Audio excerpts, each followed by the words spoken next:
네, 미국 대선을 앞두고 기록적인 사전투표 열기가 이어지면서 4천만 명 이상이 참여한 것으로 나타나고 있습니다. 도널드 트럼프 대통령과 조 바이든 민주당 후보는 내일 마지막 TV 토론에서 맞붙게 되는데요.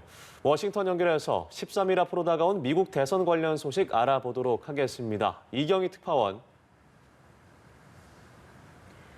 네, 11월 3일 미국 대선까지는 이제 13일이 남았는데요. 지금까지 4천만 명 이상의 유권자가 투표를 마친 것으로 집계되고 있습니다. 이는 지난 2016년 대선 당시 전체 사전 투표자의 87%에 달하는 수치로 대선까지 남은 시간을 고려하면 기록적인 수치가 될 것으로 현지 언론들은 분석하고 있습니다. 주별로 텍사스는 사전 투표자가 2016년 전체 투표자의 59.2%에 달할 정도로 열기가 높고 조지아, 플로리다, 노스캐롤라이나 등 경합주에서도 높은 사전 투표율을 보이고 있습니다. 사전투표 참여자 가운데 민주당 지지층이 52%, 공화당 지지층은 민주당의 절반 수준이어서 일단 사전투표에서는 민주당이 압도적인 우위를 보이고 있습니다. 전례 없는 사전투표 열기 속에 불미스러운 일도 발생하고 있는데요. 미국 내 극우단체가 도널드 트럼프 대통령에게 투표하지 않으면 보복할 것이라는 협박성 메일을 일부 유권자들에게 보냈다는 보도가 나왔습니다.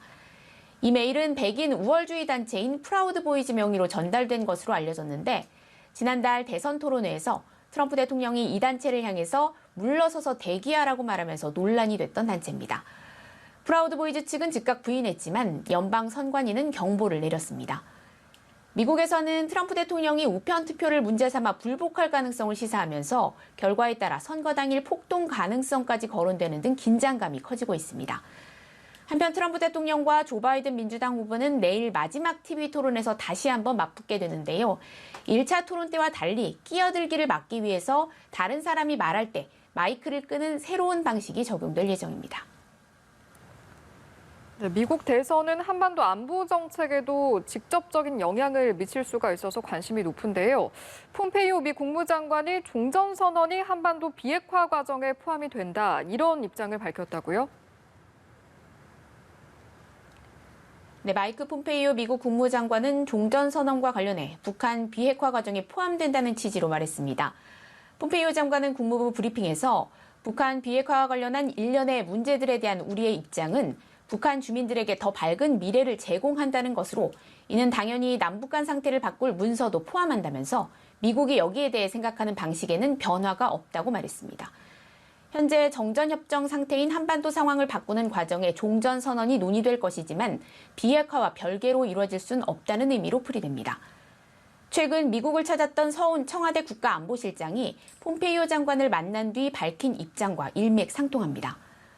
폼페이오 장관은 이어 북한과의 비핵화 협상 재개에 대한 희망을 밝히면서 북한의 협상 테이블 복귀를 거듭 촉구했는데요.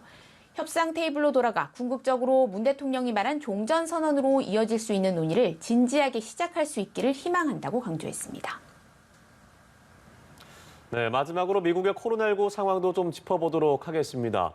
네, 유럽에 이어서 미국도 신규 확진자가 정점을 찍었던 7월 중순과 비슷한 상황으로 가고 있다고요. 네, 현재 하루 6만 명 수준으로 늘어난 미국 내 코로나19 신규 확진자가 1, 2주 뒤면 하루 7만 명을 넘기고 유럽처럼 다시 봉쇄 조치가 필요한 수준의 위기를 맞을 것이라는 보건 전문가들의 전망이 나오고 있는데요. 하루 환자 7만 명은 미국에서 코로나19 신규 확자가 정점에 달했던 7월 중하순과 비슷한 수준입니다. 전 미 식품의약국 국장은 미국의 코로나19 상황이 유럽보다 2, 3주 뒤처져 있는 것 같다면서 환자가 급속히 가속화하는 것을 보게 되는 시기에 돌입할 때까지 약 일주일 정도 남은 것 같다고 말했는데요. 이에 따라 일리노이와 뉴멕시코 등 일부 주에서는 술집과 식당 영업 제한 조치를 다시 시작하는 등 규제의 고삐를 다시 쥐고 있습니다. 특히 미국은 유럽과 달리 신규 환자 수를 크게 낮추지 못해왔기 때문에 재확산이 시작하면 유럽보다 상황이 더 나빠질 것이란 전망이 나옵니다. 지금까지 워싱턴에서 전해드렸습니다.